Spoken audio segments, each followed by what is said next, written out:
You ever get labeled as the quiet one? The one who keeps the peace, avoids conflict, lets things slide for the sake of family? Yeah, that used to be me, Eli Parker. But the day I inherited everything my grandparents owned, I learned something real fast. Being quiet doesn't mean you're weak. And when push comes to shove, sometimes the quiet one is the last person you should cross. My name is Eli Parker. I'm 32 years old, and I used to be the quiet one in the family, the agreeable one. The guy who never made waves, never caused a scene. But that version of me didn't survive what came next. When my grandparents passed, they left their entire estate to me. The house, the savings, and shares, just under $900,000 in total. And the second I found out, something inside me shifted. Because I knew what kind of people I was related to. Brandon, my brother, is 3 years younger. Flashy, but the kind of guy who can lie to your face and still charm you out of $5,000 for a sure thing. He's always gotten away with everything. Stolen credit cards, a borrowed car that vanished, always excused, always bailed out by our mom, Linda. Meanwhile, I was the responsible one. The safety net. When Grandpa passed 2 years ago, a year after Grandma, I wasn't surprised the will named only me. I had been their caretaker. I was the one at appointments, handling bills, grocery runs, and late-night emergencies. Brandon? He'd show up on Christmas morning for photos, then disappear again. The house was the real gem, a gorgeous red brick Victorian, historic, 3 generations deep.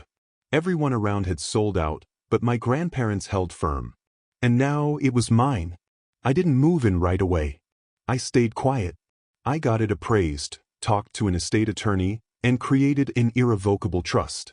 I became the trustee of everything: house, assets, accounts, utilities, put under a business name tied to the trust.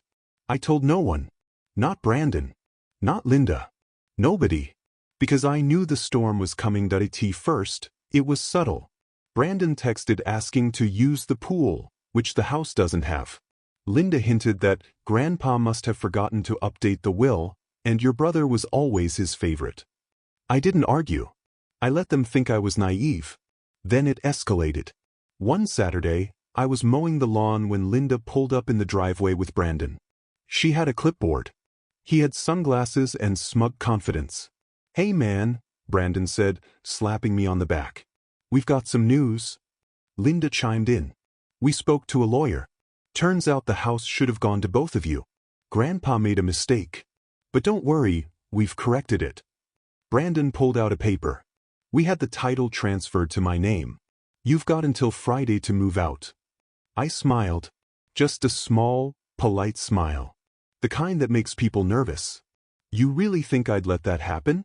Brandon laughed. "It's already done." 2 days later, they came back. This time with a moving truck. But standing on the porch with me was Mr. Lavin, from the County Office of Property Records, folder in hand. He looked at Brandon. "Are you Brandon Parker?" Brandon blinked. "Yeah, who's asking?" "I'm here on behalf of the legal trustee of the East Hill estate. That's this property. The deed has been held in trust since last year. Any recent transfers, including fraudulent ones, are not only invalid, they're criminal." Brandon's face drained. "Fraudulent?" Linda stepped forward. "There must be some mistake. The deed was still in Grandpa's name." "You assumed wrong," I said. "You used an outdated document. You filed a fake transfer." Mr. Lavin nodded. "Given you arrived with movers and tried to forcibly take possession, this is going straight to enforcement." That was the end of their little coup.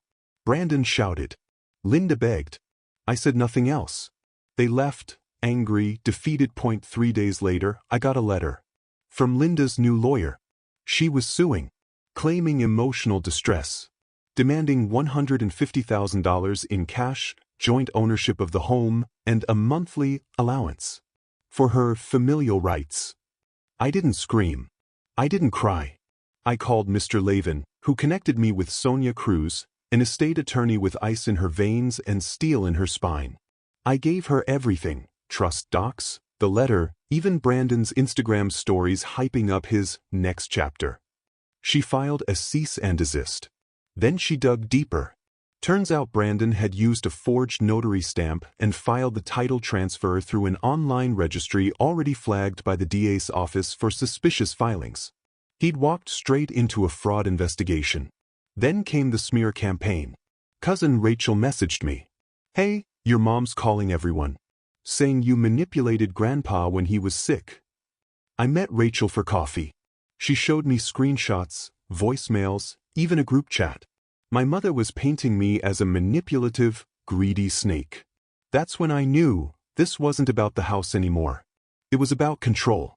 My mother couldn't stand that I had said no, so I fought back. Sonia helped me prepare a statement of facts, a legal packet backed with documents, screenshots, audio files, everything. Then I sent it to every family member my mom had contacted. 27 in total. "Here are the facts," I wrote. "Read them. Then decide for yourself." The fallout was swift. Aunt Marie called in tears. Cousins apologized. Some relatives doubled down, of course, but most? They saw the truth. Then I dropped the hammer. I anonymously submitted a report to Brandon's employer, a boutique real estate firm that prides itself on ethical practices. The report included the fraud attempt, the forged filings, and how he tried to use their name in the process. 2 days later, his profile vanished from their website. A week later, his license was frozen. Under investigation.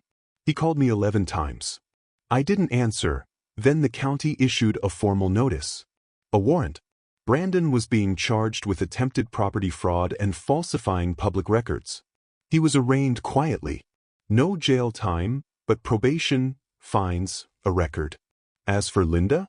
2 months later, a letter arrived from her lawyer. She was withdrawing all claims, respectfully requesting no further contact. In other words, she gave up. That night, I walked through the house barefoot. The quiet Victorian my grandparents loved. In the den, I whispered aloud. I kept it safe, just like I promised. In the end, I didn't just protect the house. I protected myself. Brandon lost his career. Linda lost her narrative. And I found something they never expected. The strength to stop being their victim. For the first time in my life, I wasn't the quiet one anymore.